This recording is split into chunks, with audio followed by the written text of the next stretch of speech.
Alors comme Antoine vous le disait tout à l'heure, notre pasteur, la famille pastorale est partie se ressourcer un petit peu, elle a pris une petite semaine de vacances. Et du coup, on va partager l'étude et le message avec mon frère. Donc c'est plus cool aujourd'hui. On va dire ça. Oui. Tu comprends au montage, hein, Martin. Bientôt la rentrée. Et avec la rentrée, pour ceux qui reviennent de vacances, ça veut dire le travail. Pour les retraités, vous n'avez pas de vacances, il n'y a personne qui vous les signe vos vacances. Donc ça se passe comment? Vous n'êtes jamais en vacances? C'est fini, vous avez quand tu arrêtes le travail, tu arrêtes les vacances. Tandis que, pour la plupart des gens, normalement, il va y avoir la reprise du travail. Donc je voulais faire une petite étude sur les relations, sur le travail, comment Dieu voit le travail par rapport à mon employeur, par rapport à ce que Dieu nous demande. Et on sait que bien souvent,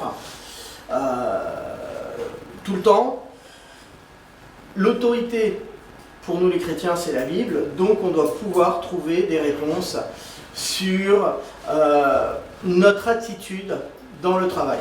Mais déjà, il faut prendre conscience et il faut essayer de voir un petit peu ce qu'est le travail.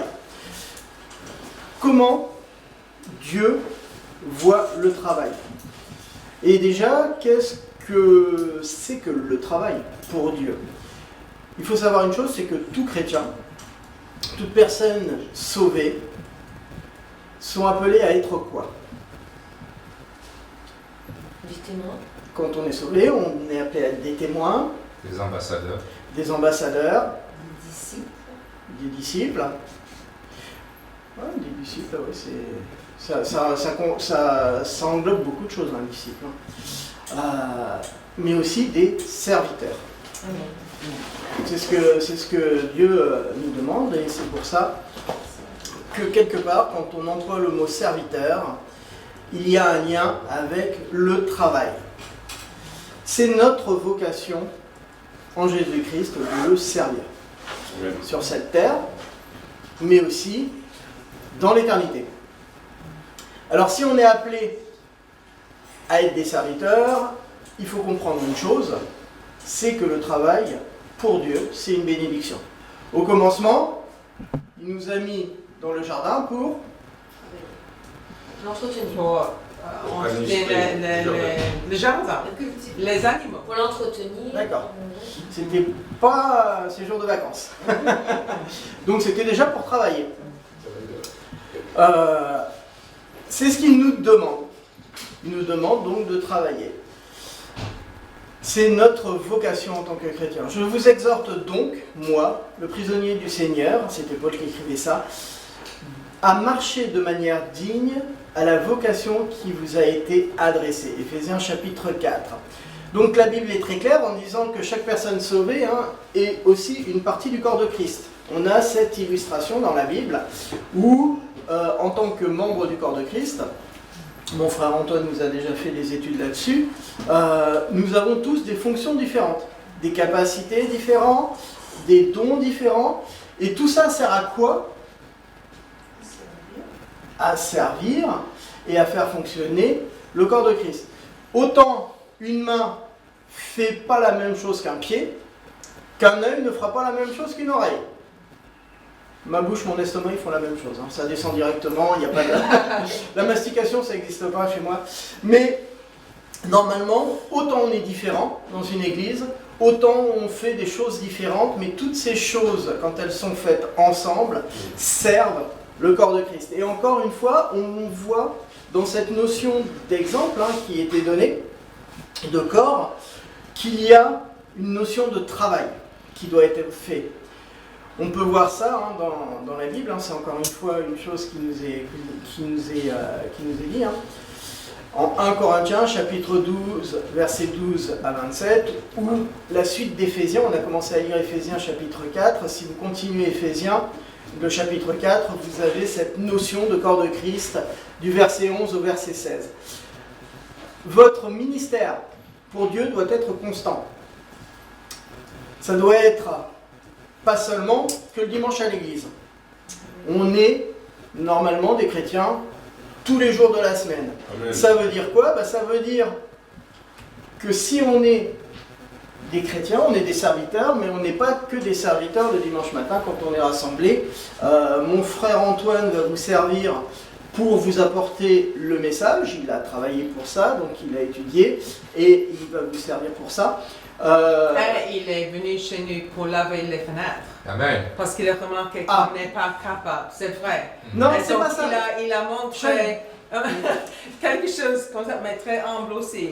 Donc merci à Antoine. Alors, Sean, C'est pas la notion de procès. c'est pas une notion de capacité dans ces cas-là. Mon frère Antoine, il m'en avait parlé de tes fenêtres. C'était une question de produit que tu utilises. Tes fenêtres sont propres, mais il y avait des traces. Donc c'est le produit. Alors souvent, les produits que tu peux acheter, les choses peuvent laisser des traces. Mon frère Antoine a une expérience et une technique sans Moi, trop je de veux bien produits. une démonstration à la maison. Chérie, Moi aussi, ça va. chérie, baisse ton bras, baisse ton bras. Alors là, c'est une mutinerie, ma femme qui se rebelle sur les fenêtres. J'en ai déjà fait dans la cuisine. Mais j'étais pas là. À ce jour-là, Ouais. le jour où nous étions en réunion de... Bah oui, Ah ben voilà. t'avais la toque et tu faisais la cuisine. Voilà, non, le service se fait tout le temps et pas forcément que le dimanche. Hein. Sean en a eu une expérience. Incroyable.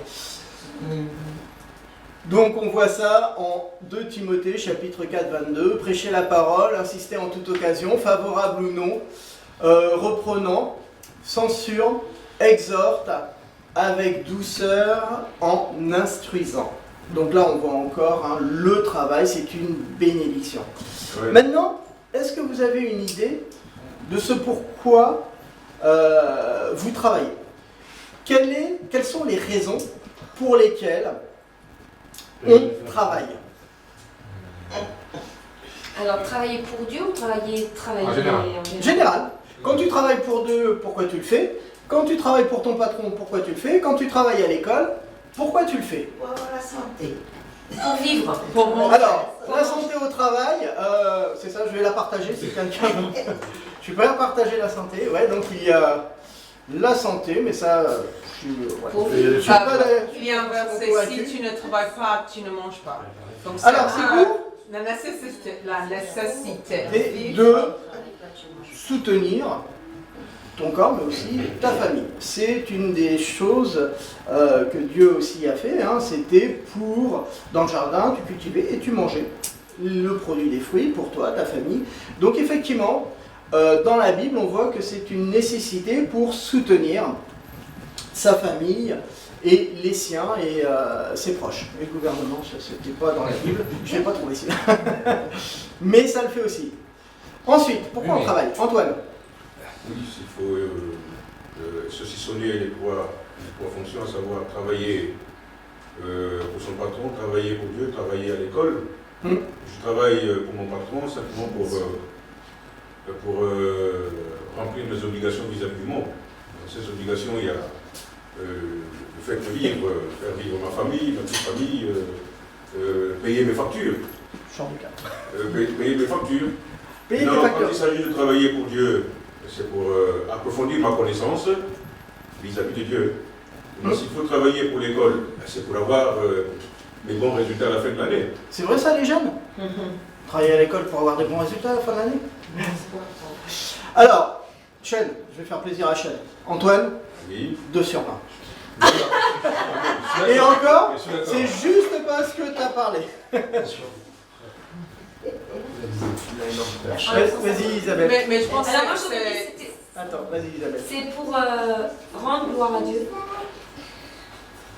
Ouais. Le travail, en fait, c'est une donne et nous, c'est une façon de le louer aussi là où on est, que ce soit ou au travail ou dans l'église. Quelque part, oui. Les deux ne doivent pas être trop séparés. Je pense que c'est facile de dire je fais mon travail et je fais mon travail pour Dieu, mais nos vies sont unies. Donc, on glorifie, on fait du bien pour les autres. Au travail, à la maison, dans le parc, à l'église. On est une lumière, donc on doit impacter positivement Là où on est. où on est. Antoine, Sean vient de choper un 15,5. Va falloir travailler un peu. Amen. Réviser le son. Nestor, pourquoi on travaille? On travaille parce que Pour survivre. déjà Dieu, à la base, il a travaillé. Il a travaillé pendant 6 jours. Le 7e jour, il s'était reposé. Et quelque part, il nous demande de travailler pour gagner notre pain à la sueur de notre front. Donc, pour que nous ne soyons pas oisifs, que nous ne soyons pas... Voilà. C'est une recommandation du Seigneur. Tout à fait. Xavier, moi Oui, j'ai une toi aussi. autre vision de chose, parce que le travail, la vie n'est que travail pour moi. Après, parce que quand tu nais, Ouh, tu t'approches du 18. voilà, parce que quand tu nais, tu es déjà en train de travailler au sens nominal du terme. Après, maintenant, le pourquoi tu travailles au sens... Ouais. Quelle est ta motivation? Pourquoi tu Voilà. te lèves le matin pour travailler toute ta journée? Voilà. À partir du moment où tu es debout. Parce que tout à l'heure, j'entendais plutôt les buts. C'est dans quel but on travaille. Là, le pourquoi on travaille, c'est la passion. Déjà, pourquoi tu fais un travail? C'est parce que tu as une certaine passion, tu as une envie, tu as un besoin de challenge, de relever un défi qui est personnel. Après, maintenant, c'est... Après, maintenant, au fil du temps, pour moi, tu changes d'objectif. Après, ça devient pour se nourrir, pour avoir un salaire. Mais au départ, pour moi, c'est une passion, c'est un défi à relever. Alors, Mais franchement, tu as- vous avez tout dans le monde. Tu as de la chance. Il y a beaucoup de, il y a du monde, la Bible aussi parle des esclaves. Donc, tu as de la chance si on a le travail, où tu peux choisir et tout ça. Mais la plupart du monde n'ont pas beaucoup de choix dans les situations d'esclavage. Et la Bible a des mots sur l'esclavage. Donc, comme chrétien, on accepte, on prie pour un changement, mais quand même on sert Jésus pendant notre esclavage. Il y a des moments difficiles dans le travail. On peut même persécuter, mais quand même on sert Jésus et on fait de notre mieux. Mais on peut prier pour une autre opportunité. Non, l'esclavage, c'est d'abord parce qu'on te force, c'est une force ça. Mais par contre, tu peux avoir une passion, mais on rend ta passion en esclavage. Déjà, le fait d'aller cultiver la terre, c'est une passion que j'ai envie, j'aime. Le fait d'aller au champ de canne, j'aime. Mais par contre, si je vais au champ de canne parce qu'on m'oblige d'y aller, ça c'est une forme d'esclavage. Parce qu'au départ, là-bas, c'est une passion, j'aime faire. Oui, oui. Non, mais c'est comme seulement... vous La notion de choix, de travail, ouais, ça c'est... Comme le disait la sœur Chen tout à l'heure, dans le monde actuel, il est difficile de trouver toujours le travail qui te plaise, n'est-ce pas? Et donc, ce n'est pas parce que ce travail-là ne te plaît pas qu'il faut mal travailler. Non. Moi, je travaille pour avoir mon salaire à la fin du mois, On a vu, qualité de mes obligations. ok, on a vu, de toute manière, le travail n'est pas une malédiction. C'est ce qu'il faut se dire. Non. Quand on a l'opportunité d'avoir un travail, parce que c'est des fois aussi difficile de pouvoir avoir ce travail, mais ça c'est un travail avec un employeur. Mais Vincent a tout à fait raison, c'est que notre travail c'est du matin jusqu'au soir, parce que la première motivation c'est le service de notre famille. On travaille le matin quand vous préparez votre petit déjeuner pour votre femme, pour vous, pour vos enfants, que vous préparez. Isabelle travaille quand elle fait le repassage pour la maison. Moi, quand je le fais, c'est pas un bon travail, mais j'essaye de le faire aussi. Non, parce qu'on en discutait. Mais si vous voulez, on travaille pour notre famille, à prendre soin les uns des autres et à subvenir à leurs besoins, mais que ça soit même faire le repas. Antoine est un excellent cuisinier, hein, il nous l'a montré à la réunion des hommes. Et bien quand il fait ça pour sa famille, il travaille pour prendre soin. Il y en a qui ne sont pas convaincus. Nestor, tu n'as pas l'air convaincu. C'est pas parce que tu as été malade après la réunion des hommes de ce qu'Antoine avait fait à manger. Non, je rigole. Mais oui, il y a tout ça. Première motivation, et c'est ce qui devrait nous donner cette envie et ce que Rostand a expliqué avec cette passion dans le travail, ça va être pour prendre soin des nôtres. Donc, on est là pour servir notre famille. Et on avait déjà fait une étude sur l'importance de la famille. La deuxième raison, c'est qu'on devrait être là aussi et motivé de travailler pour servir la famille en Christ. C'est-à-dire l'Église. C'est-à-dire dans ce qu'on a vu tout à l'heure quand il disait de reprendre, d'enseigner, témoigner, c'est servir la famille en Christ. C'est la deuxième motivation qui doit nous pousser à vouloir travailler. La troisième motivation, c'est ce que Sean disait, c'est pour ça qu'elle est montée jusqu'au 15, c'est que c'est un phare. Nous sommes des phares dans ce monde, et en tant que phare, quel que soit l'endroit où Dieu vous met, dans un travail qui vous passionne, qui vous challenge et pour lequel vous avez envie de progresser, vous êtes un phare, mais aussi dans un endroit pas forcément évident, comme l'esclavage. Et de l'esclavage, qu'est-ce qui est ressorti comme lumière magnifique? C'est tous les chants de gospel. Ça, c'est quelque chose, il y a des chants, Amazing Grace, on a entendu un peu l'histoire. Les gospels. Ouais.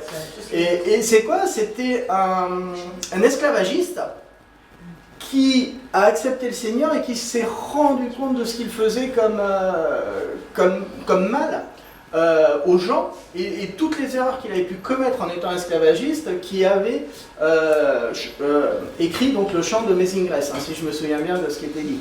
Et donc on voit que quel que soit l'endroit où on est, quand Dieu vous place là, quelque part il veut que vous soyez un phare pour sa gloire, ce que disait Isabelle. Donc, même pour les plus jeunes, à l'école, eh bien, avoir de bons résultats, avoir des bonnes notes, c'est très bien si vous pouvez, mais ce n'est pas le principal. On peut avoir des bonnes notes en trichant. C'est surtout pas ce qu'il faut faire. Vaut mieux travailler le mieux qu'on peut, dans une meilleure attitude, plutôt que de vouloir chercher à avoir les meilleurs résultats. Et si vous travaillez le mieux que vous pouvez, avec une bonne attitude, vous allez voir que vous allez avoir des bonnes notes. Peut-être pas des notes excellentes. Moi, j'ai jamais eu de bonnes notes ni de notes excellentes. J'ai travaillé le mieux que je pouvais non plus, et dans la bonne attitude un petit peu. Mais bon, on va prendre l'exemple de Rostand, avec deux masters. Là, j'ai noter un travail, c'est par rapport à un référentiel. Oui. La façon dont tu travailles pour avoir tes 2 suivants, c'est ton travail, c'est ta valeur de travail. La façon dont une personne travaille pour avoir 20 suivants, c'est parce qu'il a accepté un référentiel. Donc alors, on n'avait pas la même notion de travail. Le référentiel, c'est comme le patron, ça dépend. Voilà. Regarde, il y a un exemple tout simple. À l'école, tu fais des écoles qui sont très haut classées, où tu vas donner beaucoup de travail et ils vont te donner des notes très moyennes. Tu vas aller dans des écoles publiques de REP où là, tu fais le même travail et tu auras des notes excellentes. Et ben, le jour où tu as le... Comment on appelle ça ? Comment on appelle ça déjà quand tu fais Parcoursup ou quelque chose comme ça, quand ils vont regarder tes notes quand tu étais dans une école qui surnotait ou tes notes dans une école qui était très sévère, et ben c'est celui qui a un travail moyen mais qui a des notes excellentes qui va passer plutôt que toi qui peut être excellent. Donc toutes ces valeurs de graduation sont totalement aléatoires en fonction de l'endroit où tu vas, un petit peu comme ton patron. Pour un même travail, dans une société mais qui a des branches différentes, tu peux avoir un très bon patron qui va te valoriser, puis tu peux avoir un patron qui va te dévaloriser parce qu'il n'a pas la même technique de management. Et le management, c'est quelque chose qui te change une société. Oui, Antoine. Je veux simplement dire que par-dessus tout ceci, moi je m'en tiens toujours à Colossiens 3, je vois, où l'apôtre Paul nous dit dans tout ce que vous entreprenez, faites-le pour le Seigneur et non pour les hommes. C'est pourquoi, quelle que soit la pénibilité de la tâche que j'ai à effectuer, moi je ne vois pas les chefs qui sont là, les hommes, parce que je sais que mon chef est là-haut, il me voit.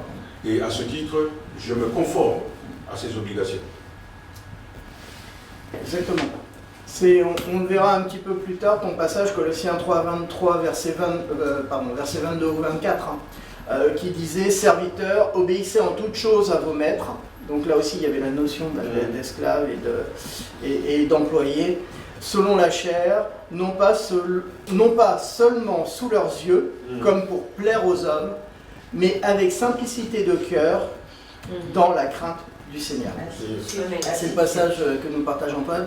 Et c'est l'attitude, c'est vraiment l'attitude qu'on doit avoir quand on veut travailler et quand on travaille de manière générale. Mais cette attitude, hein, comme je vous rappelle, le travail, quand vous vous levez, que vous faites quelque chose pour votre maison, pour votre famille, pour vos enfants, ou les enfants, quand vous faites quelque chose pour les parents, pour les aider, que ce soit le ménage, que ce soit ranger la vaisselle ou que ce soit ranger vos chambres, eh bien faites-le avec cette idée de servir, non pas pour que ça soit beau, hein, on ouvre les placards, on met tout dedans, on ferme les placards, on regarde maman, ma chambre elle est propre, mais de prendre soin de bien ranger les choses correctement, comme si c'était pour le Seigneur qu'on le faisait. Amen.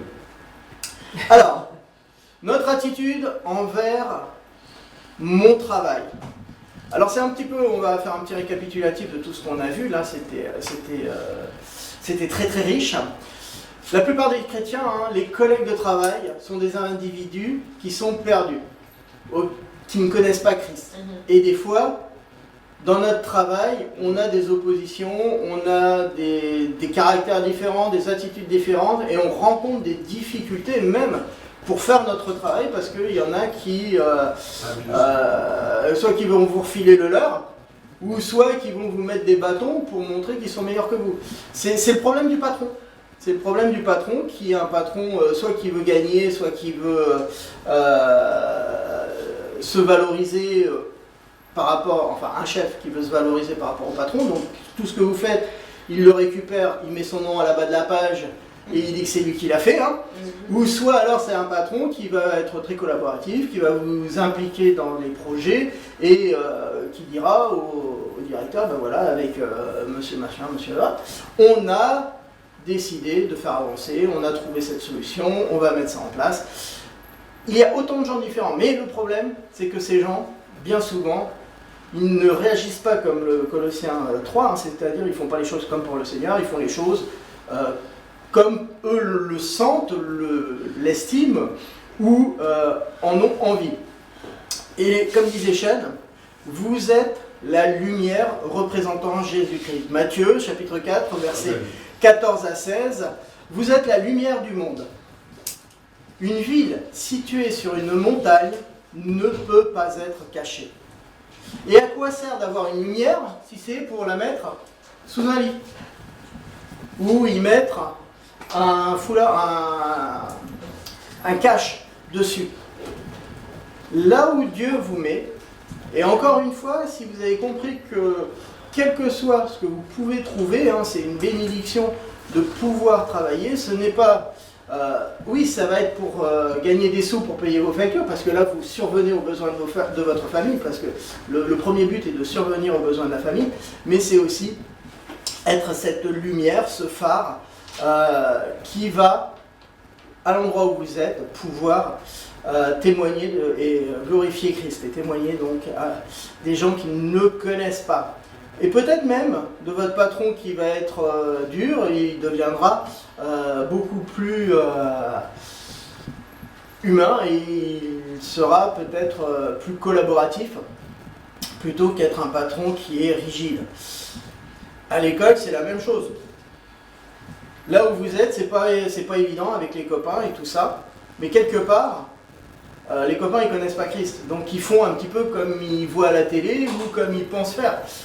Si vous n'êtes pas là pour aussi leur montrer les choses qui sont bien à faire dans le travail, dans l'école, on ne discute pas en classe, c'est pas la peine que quand il y en a qui parlent, vous parliez aussi pour faire comme tout le monde, mais vous pouvez rester sage, écouter et respecter la maîtresse ou le maître, tout ça, tout en se disant, bah tiens, si quelqu'un me voit faire, peut-être que quelqu'un aura envie de faire comme moi. Et si vous ne participez pas à tout ça, peut-être qu'il y en a qui vont se dire, mais tiens, pourquoi tu ne fais pas comme tout le monde?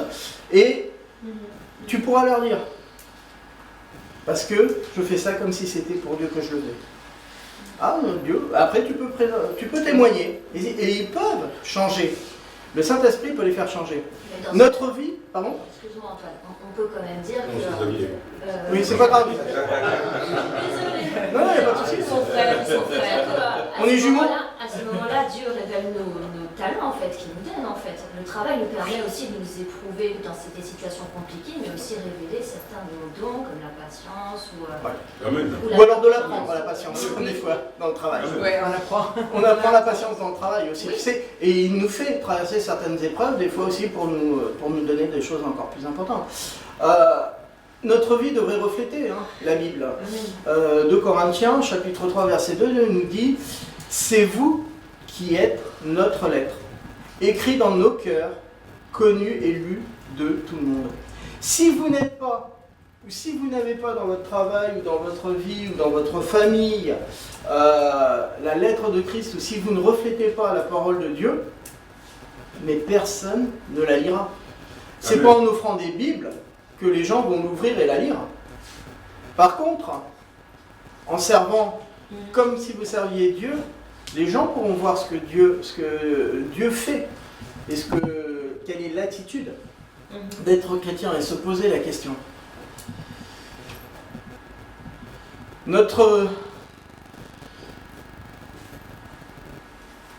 Donc notre attitude envers nos supérieurs et envers toute autorité en général, eh bien c'est celle que nous disait Antoine, Colossiens chapitre 3, 22-24, servir le Seigneur, servir l'homme comme si on servait le Seigneur.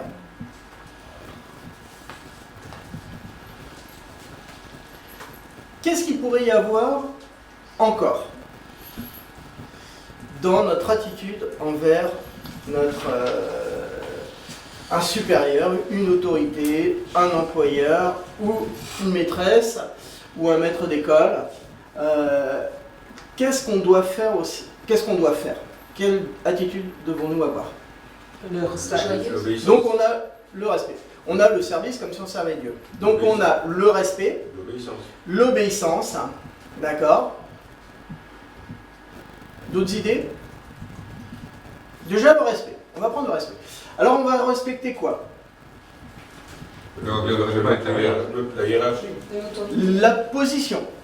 Un supérieur, un chef, une maîtresse, elle n'est pas arrivée là par hasard. Quoique maintenant.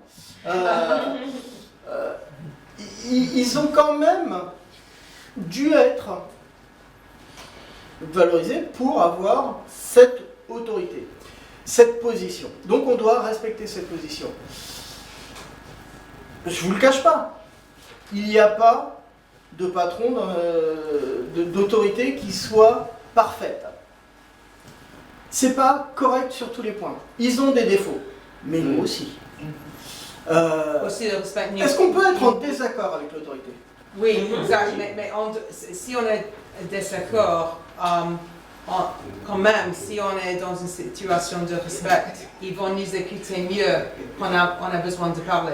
Si on est toujours contre, on a une mauvaise réputation. Donc c'est une question de toujours, même si tu dois parler ou dire je ne suis pas d'accord, toujours dans une attitude de respect. Oui. Mais c'est si et seulement si le patron autorise, enfin, si le règlement intérieur autorise d'avoir un feedback. Un retour. C'est-à-dire ces la fameuses... possibilité de pouvoir contredire. S'il y a des organisations où tu ne peux pas, tu n'as pas le droit. Nous, tu n'es on pas a- d'accord, tu n'es pas d'accord, tu sors. Voilà. Ah oui, Ressent, par exemple, dans mon entreprise, on a ce qu'on appelle les expressions salariées. C'est-à-dire que l'employeur fait ce qu'il veut, mais on a le droit à avoir une réunion, une fois par mois, pour dire tout ce qu'on a besoin de dire. La couleur du rideau de douche nous plaît pas. Voilà. On aurait besoin d'un nouveau micro-ondes. Et souvent, les expressions salariées, ça se résume à ça. Et j'aimerais bien que la moquette, elle soit un tout petit peu plus courte, parce que ça me gratte les pieds quand je viens en tongue. Le siège de bureau. Et voire même le bureau qui commence à s'abîmer. Voilà, ça c'est les expressions salariées, des entreprises l'acceptent. Maintenant, tu n'as pas le droit de dire je veux changer de chef. Tu n'as pas le droit de dire des grossièretés sur ton chef à cette expression. Il y a des limites. Mais effectivement, il y a des entreprises qui font ça. Normalement, ça devrait être fait partout. On doit respecter l'autorité. C'est-à-dire que même s'il y a des désaccords, à un moment, quand il y a une décision qui est prise par une autorité, on doit la respecter. Tite, chapitre 2, versets 9 et 10, nous dit ceci.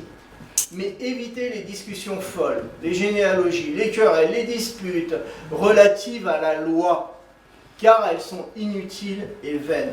Un moment, ce que tu disais, Chan, hein, tu sais, être en opposition à chaque fois, être en confrontation, eh bien c'est inutile et c'est vain. Éloigne-toi, après un premier et un second avertissement, celui qui provoque des divisions. Le pire, c'est quand ça explose. Et il y a toujours des gens qui vont pousser à la division. Respectez la priorité de votre société. Ça ne vous appartient pas. Lévitique, chapitre 19 et verset 11. Ma société a une politique que je ne comprends pas, mais c'est sa politique et moi je suis là pour la mettre en œuvre. Vous ne déroberez point, vous n'userez ni de mensonges, ni de tromperies les uns envers les autres. C'est pas nous qui décidons, donc on le fait. On doit respecter aussi notre présence. 35 heures, c'est 35 heures, payé pour 35. On est payé 35 heures. Le travail qu'on va faire pendant ces 35 heures, des fois je me dis, mais pourquoi on fait ça? C'est une perte de temps. Je suis payé quand même, donc je vais le faire. Et on va faire 3 fois le tableau qu'on va nous dire, ben, en fin de compte, non, on n'a pas besoin de ce tableau-là. J'aurais passé une semaine à préparer un truc, et qui ne sera jamais utilisé par personne. Mais c'est pas grave. La Bible, 2 Corinthiens 8, 21, Colossiens 3, 22, servez ce que les hommes vous demandent comme si c'était pour le Seigneur.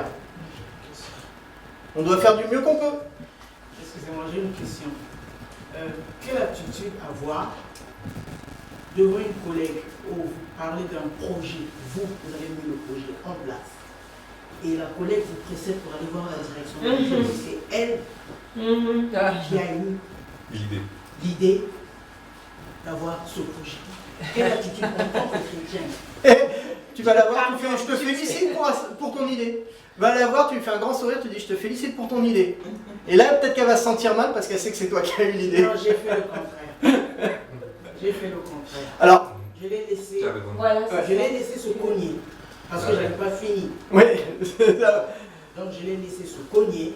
Et quand elle est revenue, quand la directrice est revenue me voir pour me dire que ta collègue a eu l'idée de faire ça, j'ai dit ah bon. Et la fin c'est quoi? Et là, tu as donné les. Et là j'ai dit la fin c'est quoi? J'ai regardé ma collègue, j'ai dit la fin c'est quoi?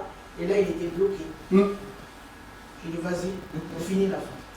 Et toi, après, tu peux apporter la fin. Après, Mais moi, tu sais je quoi? pense que Dieu est juste et qu'à un moment, de toute façon, Voilà, elle était la bloquée. vérité va Au fait, le Seigneur a agi. Pourquoi? Parce que Dieu agit. voilà, c'est Dieu qui a agi. Parce que c'est moi qui ai eu l'idée. Au fait, je ne me suis pas emporté en allant voir la directrice pour lui dire que c'était pas elle, c'est moi qui ai eu l'idée, mais j'ai laissé. Parce que je savais qu'à la fin, c'était pas fini. Mais là aussi, j'ai vu la main de Dieu. Comment est-ce que Dieu nous venge? Comment est-ce que Dieu nous venge? Exact. Romain, la vengeance, c'est à Dieu. Oui. Donc, souvent, pour finir le travail, c'est pas nous. On fait ce qu'on doit faire, on laisse, on prie. Et Dieu veut agir. Parce que si on essaie de faire ça dans le travail, ça va nous causer du mal. Hein. Joseph est le meilleur exemple dans la Bible. Genèse chapitre 39, verset 50. C'était juste le passage qui était en dessous. Merci. T'as mes notes? Elle lit à travers ma C'est tête. le Saint-Esprit. Joseph, exactement. Tu vois, ta situation, c'est vrai qu'elle est compliquée. Après, maintenant, je vais te dire, si tu arrives à prendre avec un petit peu d'humour ces conflits plutôt que de...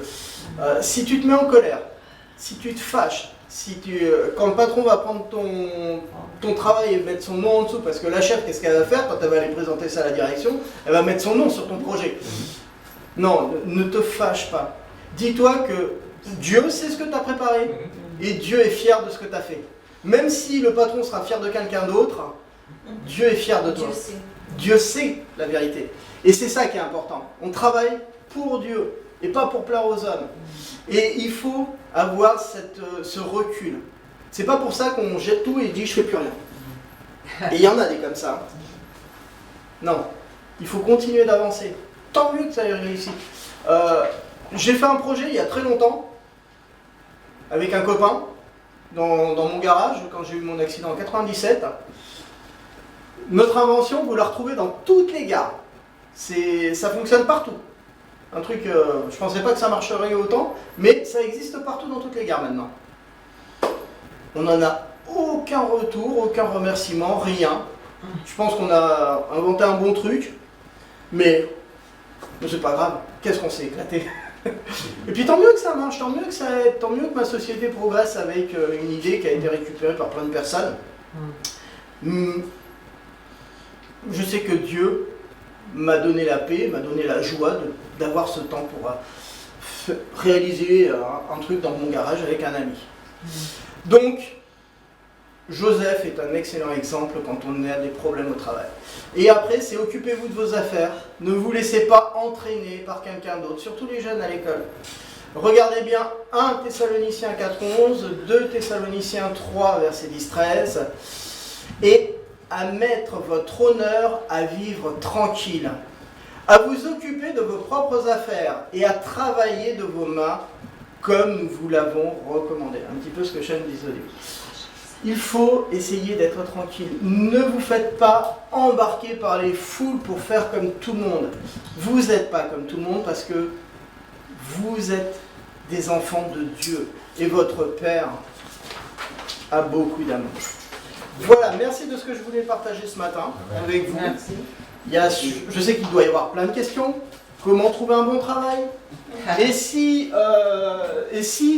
je trouve un travail, comment, est-ce que c'est, je le prends pas? Quelle est la valeur du travail? Quelle est la valeur du travail? Est-ce que c'est le salaire? Voilà. Et quelle est La la vraie valeur du travail que vous aurez, c'est le service pour votre famille en Christ et pour Dieu. C'est-à-dire, votre famille pour payer les factures, un travail qui ne vous permet pas de payer les factures, il faut peut-être essayer d'en trouver un autre. Un travail auquel vous avez trop de problèmes et que ça détruit votre famille, un travail qui vous prend le matin, le soir, la nuit, des choses comme ça, et que vous perdez votre famille, est-ce que ça vaut le coup? Des fois, réfléchissez à ça. Votre famille, la famille en Christ, est-ce que j'ai du temps pour les autres aussi? Et ensuite, là où Dieu vous met, est-ce que vous pouvez être une lumière qui fait briller? Et si votre travail vous dit de faire des choses que Dieu vous dit de ne pas faire, Non. encore une fois, il faut réfléchir, il faut voir. Il faut voir ce que la Bible, et surtout, dans tous les cas de figure, le seul conseil que je peux vous donner, c'est de remettre par la prière vos soucis de travail ou votre recherche de travail à Dieu pour qu'il puisse vous diriger. Après, Dieu peut avoir beaucoup d'humour et vous faire une proposition, une deuxième, une troisième. Et là, vous dites, oui, mais choisis quoi? Ah bah oui, mais Dieu a de l'humour. S'il vous propose plein d'opportunités, eh bien, des fois, vous avez qu'à choisir l'une d'elles. Et arrêtez de vous poser des questions. Merci bien à tous. Excuse-moi Antoine, j'ai débordé largement. Un petit café, un petit peu de musique et après...